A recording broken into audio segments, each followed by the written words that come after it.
নমস্কার, আপনারা দেখছেন চ্যানেল এবিসি। আমি বিজয়, আর প্রত্যেক দিনকার মতো আপনাদের সামনে উপস্থিত হয়ে গেছি।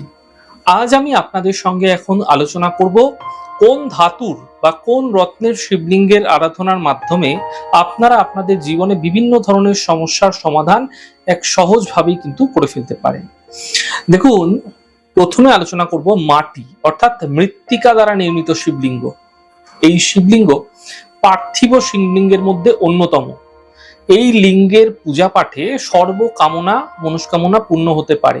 এছাড়া শত্রু দমন, পরাক্রম বৃদ্ধি এই শিবলিঙ্গের আরাধনার মাধ্যমে করা যেতে পারে। পৃথ্বীতত্ত্ব বা রাশিচক্রের ত্রিকোণ অর্থাৎ বৃষ, কন্যা, মকর রাশির সাথে এই লিঙ্গ সম্পর্কযুক্ত, যা পৃথ্বীতত্ত্বকে নির্দেশ করে থাকে। আসবো পাথর নির্মিত শিবলিঙ্গ সম্পর্কে। দেখুন, এটি বহুল প্রচলিত শিবলিঙ্গ। এই লিঙ্গের আরাধনা ভগবান শিবের খুবই প্রিয়। এই লিঙ্গের পূজা পাঠের মাধ্যম দিয়ে সর্ব মনস্কামনা পূর্ণ করা যেতে পারে। রাশিচক্রের ত্রিকোণ অর্থাৎ মিথুন, তুলা, কুম্ভ রাশির সঙ্গে এই লিঙ্গ সম্পর্কযুক্ত, যা বায়ু তত্ত্বকে নির্দেশ করে থাকে। স্ফটিক নির্মিত শিবলিঙ্গ।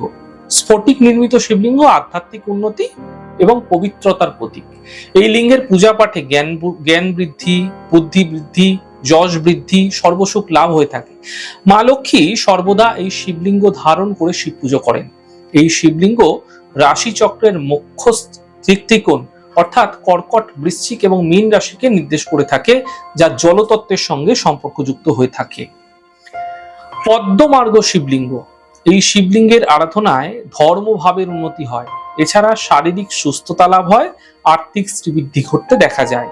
ধর্মরাজ যম এই শিবলিঙ্গ ধারণ করে কণ্ঠে যখন ধারণ করেছিল শিবলিঙ্গ, তখন শিব পুজো করেছিল। তখন পদ্মমার্গ শিবলিঙ্গ মূলত ধর্ম ত্রিকোণ মেষ, সিংহ এবং ধনু রাশির সঙ্গে সম্পর্কযুক্ত, যা অগ্নি তত্ত্বকে নির্দেশ করে থাকে। পারদ শিবলিঙ্গ। আপনাদের অনেকেরই জানা পারদ শিবলিঙ্গ সম্পর্কে। সর্বপারদ শিবলিঙ্গের মধ্যে পারদ শিবলিঙ্গ হচ্ছে শ্রেষ্ঠতম। যত পার্থিব শিবলিঙ্গ আছে সব থেকে কিন্তু শ্রেষ্ঠ পারদ শিবলিঙ্গ, কারণ পারদ হলো ভগবান শিবের বীর্য স্বরূপ। এই শিবলিঙ্গ অষ্টলক্ষ্মী, অষ্টসিদ্ধি ও দ্বাদশ জ্যোতির্লিঙ্গের প্রতীক। তাই পারদ শিবলিঙ্গের পূজা পাঠে নবগ্রহ শান্ত হয়, সর্বগ্রহদোষ প্রশমন হয়, সর্বরিষ্ট নাশ হয় ও সার্বিক শ্রীবৃদ্ধি ঘটতে দেখা যায়। সকল মানুষেরই এই শিবলিঙ্গেও গৃহে স্থাপনে করে পূজা পাঠ করলে বিশেষ মঙ্গল হতে দেখা যায়। আসবো স্বর্ণ নির্মিত শিবলিঙ্গ। সোনা দ্বারা নির্মিত শিবলিঙ্গ মূলত মোক্ষ লাভ এবং ব্রহ্মজ্ঞানের প্রতীক। এই শিবলিঙ্গের আরাধনায় সর্বস্বরূপ বিষয়িক যে আধ্যাত্মিক ও কামনা, এগুলি কিন্তু পূর্ণ হতে দেখা যায়। দেখুন, ভগবান ব্রহ্মা সর্বদা এই শিবলিঙ্গ ধারণ করে ভগবান শিবের আরাধনা করেন। এই শিবলিঙ্গ মূলত নবগ্রহের মধ্যে রবি, বৃহস্পতি ও কেতু গ্রহকে নির্দেশ করে থাকে। রৌপ্য দ্বারা অর্থাৎ রূপোর শিবলিঙ্গ। রূপোর নির্মিত শিবলিঙ্গ পার্থিব সুখ এবং সমৃদ্ধির প্রতীক। এই শিবলিঙ্গের আরাধনায় সর্বভোগ সুখ লাভ হয়। এই শিবলিঙ্গের নবগ্রহের মধ্যে চন্দ্র ও শুক্রকে কিন্তু নির্দেশ করে থাকে মুখ্যত এই শিবলিঙ্গ। দেখুন, লোহা নির্মিত শিবলিঙ্গ। লোহার শিবলিঙ্গ। লোহা নির্মিত শিবলিঙ্গের আরাধনায় শত্রুনাশ ঘটে ও কর্মদক্ষতার বৃদ্ধি হয়। এই শিবলিঙ্গ নবগ্রহের মধ্যে শনি ও রাহু গ্রহকে কিন্তু নির্দেশ করে থাকে। পেতলের শিবলিঙ্গ। পেতলের শিবলিঙ্গের আরাধনা মানুষের সদ্বুদ্ধির বিকাশ এবং বিষ্ণু ভক্তি লাভ ঘটিয়ে থাকে। তাই এই শিবলিঙ্গ মূলত মোক্ষ লাভের প্রতীক। এই শিবলিঙ্গ নবগ্রহের মধ্যে বুধ গ্রহকে নির্দেশ করে থাকে। তাম্র নির্মিত শিবলিঙ্গ। তামার শিবলিঙ্গ। তাম্র নির্মিত শিবলিঙ্গ পূজা পাঠে পরাক্রম ও রাজ সিংহাসন লাভ হয়, শারীরিক শক্তি বৃদ্ধি হয়। শিবলিঙ্গ পরাক্রমের প্রতীক, অর্থাৎ এই যে তাম্র নির্মিত শিবলিঙ্গ, এটাকে পরাক্রমের প্রতীক হিসাবে ধরে নেওয়া হয়েছে। এই শিবলিঙ্গ নবগ্রহের মধ্যে রবি এবং মঙ্গল গ্রহকেই কিন্তু নির্দেশ করে থাকে। অষ্টধাতুর শিবলিঙ্গ। অষ্টধাতুর শিবলিঙ্গ প্রধানত আয়ু বৃদ্ধিকারক এবং রোগ নাশক। এই শিবলিঙ্গের আরাধনায় জন্মকুষ্ঠিতে স্থিত স্বল্পায়ু যোগ যদি কারো থেকে থাকে, মারকেশ যোগ থেকে থাকে, তাহলে সেই দোষের প্রশমন হতে পারে। এছাড়া সর্বপ্রকার দৈবানুগ্রহ কিন্তু লাভ হতে দেখা যায় এই শিবলিঙ্গের আরাধনার মাধ্যমে।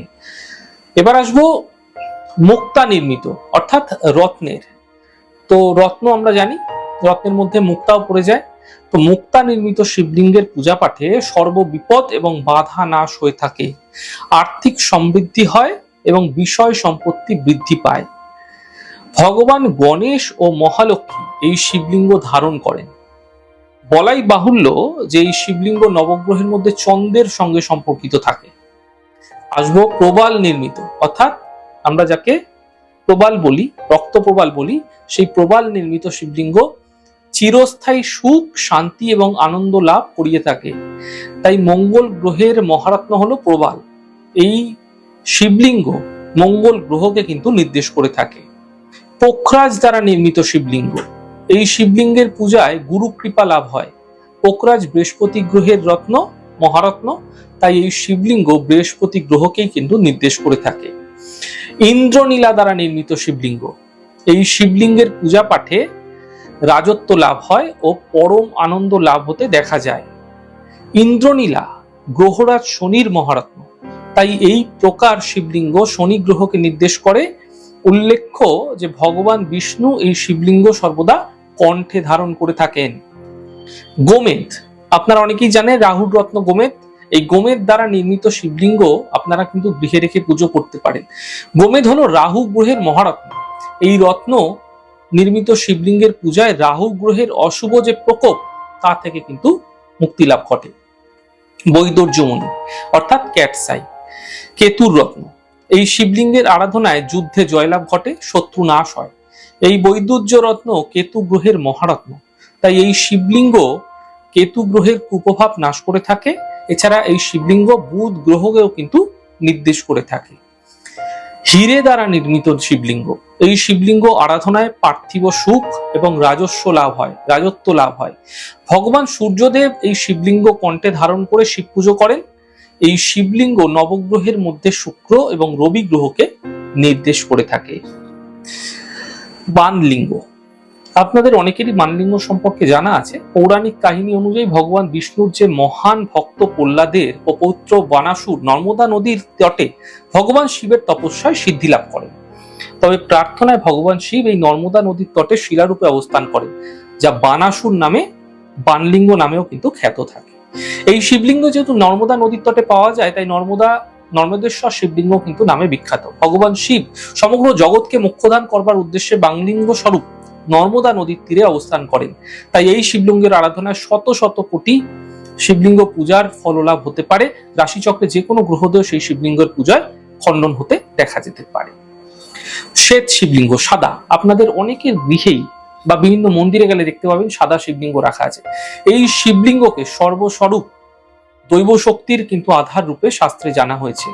তাই শ্বেত শিবলিঙ্গ আধ্যাত্মিক উন্নতির জন্য খুবই শুভ। রাশিচক্রে দ্বাদশ ভাব বা মোক্ষ ভাবকে নির্দেশ করে থাকে শিবলিঙ্গ।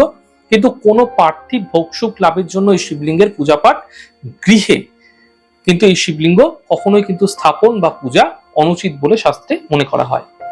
আমি এই আলোচনায় বিভিন্ন শিবলিঙ্গের সাথে জ্যোতিষশাস্ত্র ও নবগ্রহের একটি পারস্পরিক আলোচনার চেষ্টা করলাম। তবে প্রতিটি শিবলিঙ্গের পূজাবিধি ও উপাচার সঠিকভাবে মেনে জেনে যদি পূজাপাঠ করা যায়, এতে কিন্তু নিশ্চিতভাবে আপনারা আপনাদের জীবনে বিশেষ লাভ মিলতে দেখতে পাবেন। আমাদের এই ছোট ছোট আলোচনা যদি আপনাদের ভালো লাগছে, সেক্ষেত্রে লাইক করতে, কমেন্ট করতে, সাবস্ক্রাইব এবং শেয়ার করতে বন্ধুদের সঙ্গে ভুলবেন না। অনেক ভালো, সুন্দর, সুস্থ থাকুন। আগামী পর্বে দেখা হবে। নমস্কার।